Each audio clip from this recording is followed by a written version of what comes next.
به عنوان یک رزمیکار حرفه‌ای 4 تا کار رو همیشه انجام میدم و توی برنامه‌ام هستم که باعث میشن آسیب نبینم، زمانم هدر نره و پیشرفت عالی داشته باشم. با من همراه باش تا 4 تاش رو به همراه نکته‌های مهمشون بهت بگم. درود و ارادت. محمد امین جوکار هستم، مربی رزمی و دفاع شخصی. سریع میریم سراغ آموزش. کار اولی که انجام میدم اینه که همیشه تمرینات انعطاف پذیری و موبیلیتی توی برنامه‌ام هست که باعث میشه من آسیب نبینم توی اجرای حرکت‌ها و فنون و همچنین حرکت‌ها، تکنیک‌ها، فنون رو خیلی بهتر اجرا کنم.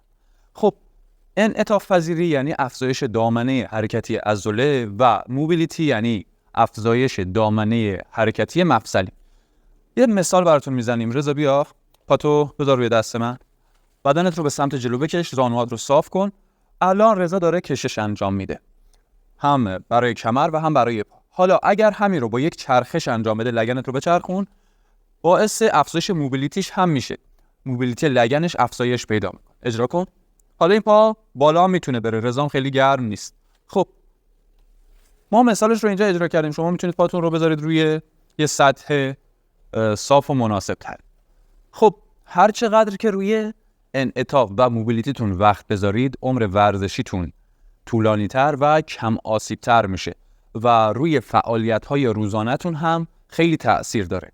شما وقتی مثلا میخواید یک ضربه پای عالی بزنید، اگر قدرت عضلاتتون زیاد باشه، اگر سرعتتون خوب باشه ولی موبیلیتی خوبی نداشته باشید، انعطاف خوبی نداشته باشید، نمیتونید مثلا یک ضربه سنگین رو با چرخش خوب بشونید توی بدن حریف.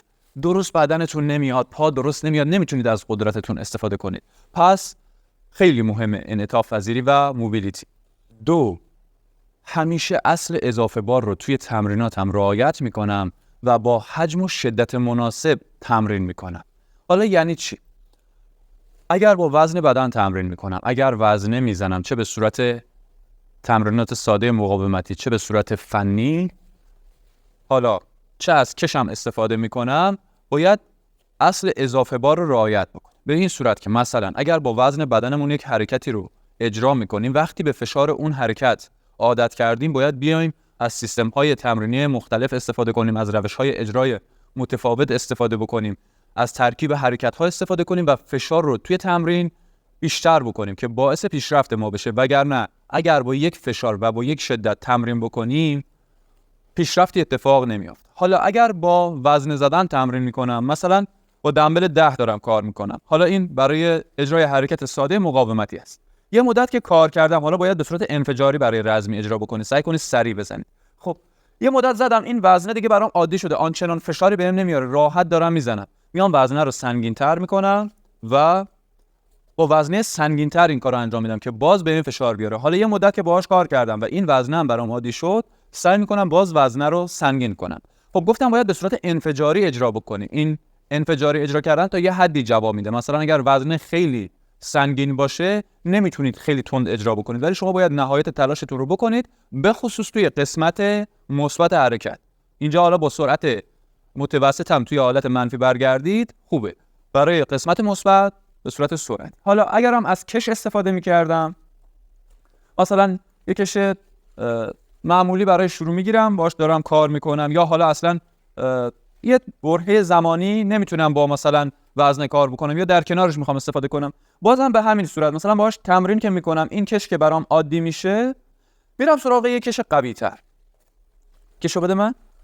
حالا این میتونه برای تمرینات فنی هم باشه، مثلا برای تمرینات مشت‌زنی هم شما میتونید این کار رو انجام بدید. فقط برای تمرینات مقاومتی ساده نیست. وقتی براتون عادی شد، دیگه بهتون فشاری نمی آورد، راحت میتونستید تمرین رو انجام بدید، یعنی اینکه باید بری سراغ کش قوی تر، باید بری سراغ فشار بیشتر. خب گفتم که بدنمون مثلا به این کش عادت کرد، باید بریم سراغ کش قوی تر.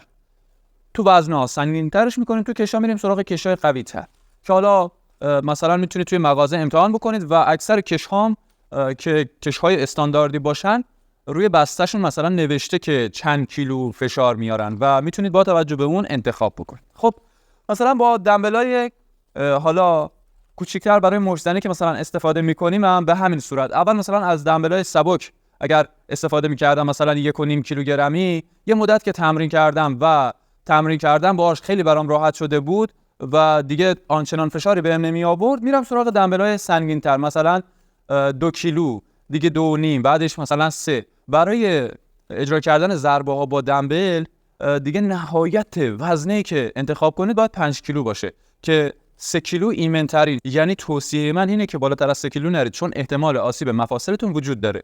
به جاش از کش استفاده بکنید، میتونید ضربه‌ها رو با سرعت و قدرت عالی اجرا بکنید و هر چقدر که از کش قوی‌تری استفاده کنید مشکلی براتون ایجاد نمی‌کنه. خب این شد اصل اضافه بار. گفتم حجم و شدت مناسب. یعنی چی؟ ببینید وقتی که ما میخوایم برای مسابقات آماده بشیم نیاز داریم که توی اوج عملکرد خودمون باشیم، از لحاظ بدنی، ذهنی، همه جوره. حالا یا برای همایش یا جاهای دیگه هم ممکنه مثلا باز بخوایم همینطوری آماده باشیم.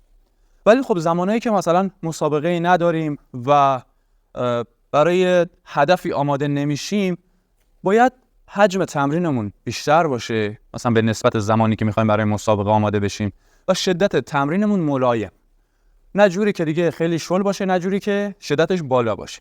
شدت مثلا میتونه سرعت اجراتون باشه، مثلا میتونه همون با وزنهای سنگین با کشای خیلی قوی کار کردن باشه، مثلا با 100% توانت بزن. خب مثلا نیازی نداریم با این شدت دیگه تمرین کنیم، میایم شدتشو کمتر میکنیم، مثلا با 60-70% توانمون خیلی خوبه کار میکنیم. اینطوری عمر ورزشیمون طولانی تر میشه. شما فرض کنید که یک ماشین دارید که میتونه با سرعت 200 کیلومتر حرکت کنه. خب اگر ما همیشه با این سرعت حرکت کنیم و رانندگی کنیم چه اتفاقی میافته؟ معلومه که استهلاک ماشین بالا میره و خرابی به وجود میاد، ماشین زود به زود خراب میشه.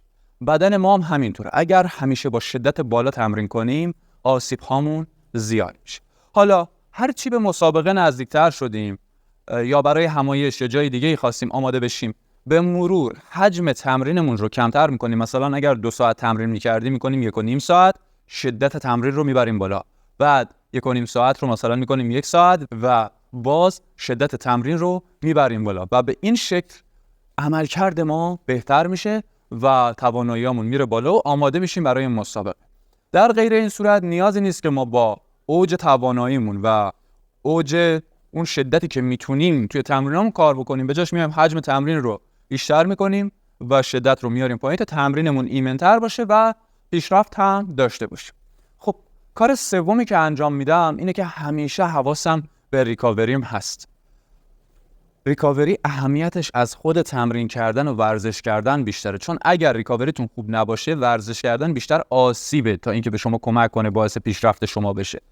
خب توی ریکاوری کردن بیشتر از همه به مصرف پروتئین و اندازه، به کیفیت خوابم و به افزایش هورمون‌های مهم بدنم که توی ورزش کردنم و رشد کردنم خیلی تاثیر داره که شامل هورمون رشد و تستوسترون میشه خیلی اهمیت میدم. خب در مورد پروتئین مورد نیاز رزمکارها با توجه به سطحشون آموزش گذاشتم، حتما ببینید که بفهمید باید چقدر پروتئین مصرف کنید. اگر مشکل خواب دارید در این زمینه آموزش گذاشتم و راهکارش رو گفتم، آموزش اون رو هم حتما ببینید و استفاده بکنید. در مورد تغذیه قبل از تمرین و بعد از تمرین آموزش گذاشتم، اونها رو هم حتما ببینید که باعث بشه سطح ریکاوریتون بهتر بشه. البته در زمینه تغذیه شما باید کل اصول تغذیه رو یاد بگیرید که بهترین نتیجه رو بگیرید و در این زمینه میتونید از پکیج آموزشی اصول تغذیه و نوشتن رژیم‌های غذایی ما استفاده کنید. و اگر هم که خیلی احساس بیحالی و بیجونی میکنید، سطح هورمون تستوسترونتون، هورمون رشدتون پایین، ریکاوریتون ضعیفه و بی‌حوصله‌اید، بی‌انگیزه‌اید، در این زمینه هم آموزش گذاشتم و گفتم که چیکار کنید، از چه غذاهایی استفاده بکنید، چطوری تمرین بکنید که سطح این دوتا هورمون رو بالا ببرید. کار چهارمی که انجام میدم اینه که همیشه در حال یادگیری و آموزش هستم. این کار باعث میشه که من روز به روز کاملتر بشم و توی 3 زمینه قبلی دانشم بیشتر بشه، بهتر بتونم عمل کنم که هم بتونم تمرین بهتری داشته باشم، هم احتمال آسیبم رو کمتر بکنم، هم ریکاوریم رو افزایش بدم و به همین واسطه پیشرفتم خیلی بیشتر بشه. اگر به دنبال آموزش نباشید، به دنبال یادگیری مداوم نباشید، خیلی زود عمر ورزشیتون تموم میشه یا توی یک سطح پایین میمونید و پیشرفتی نخواهید داشت. حالا اگر عمر ورزشیتونم به خاطر آسیب و این چیزا زود تمام نشه. خب من سعی میکنم با خوندن کتاب‌های زیادی در مورد فیزیولوژی و ورزشی هست، در مورد تغذیه هست، در مورد علم تمرین هست، اونا رو مطالعه بکنم، یا مثلا کتاب‌هایی که در زمینه سبکی هست مطالعه بکنم. مثلا کتاب این است کاراته که مثلا خود سوسای اویاما نوشته، یا برای سبک‌های مختلف وجود داره. کتاب‌های زیادی هست که باعث میشه شما بتونید توی سبکتون دانشتون رو افزایش بدید. من از کتاب‌ها استفاده میکنم، از دوره‌های آموزشی استفاده میکنم. الان به لطف اینترنت و مجازی خیلی راحت شده یادگیری و ارتقاء سطح خودمون. من از دوره‌های مربی‌های مختلف استفاده میکنم، اون مربی‌هایی که میبینم کارشون خوبه، که حتی اگر شده با دوره‌شون یه چیز کوچیکم بهم اضافه بشه برام کافیه و میتونه باعث پیشرفت بیشتر من بشه. شما هم از این کار میتونید استفاده بکنید، چون یک مربی، یک ورزشکار وقتی میاد دوره‌ای ارائه میکنه نتیجه سالها زحمتشه که شما میتونید خیلی زود با پرداخت یک هزینه خیلی کم به دستش بیارید و نیازی نباشه کلی آسیب ببینید، زمانتون هدر بره و بخواید هزینه اضافی هم بکنید. خب من کارهای بیشتری انجام میدم که باعث میشه توی زمینه‌های مختلف ورزشی و رزمی پیشرفت داشته باشم و سطح خودم رو ارتقا بدم. اگر علاقه‌مند هستید که بازم از این نوع کارهایی که انجام میدم رو بهتون بگم، برام کامنت بذارید، نظرتون رو بهم بگید تا براتون در موردش باز محتوا بسازم و موارد بیشتری رو بهتون بگم. ممنون میشم که با لایک و نظر دادن از ما حمایت کنید. جاوید باشید.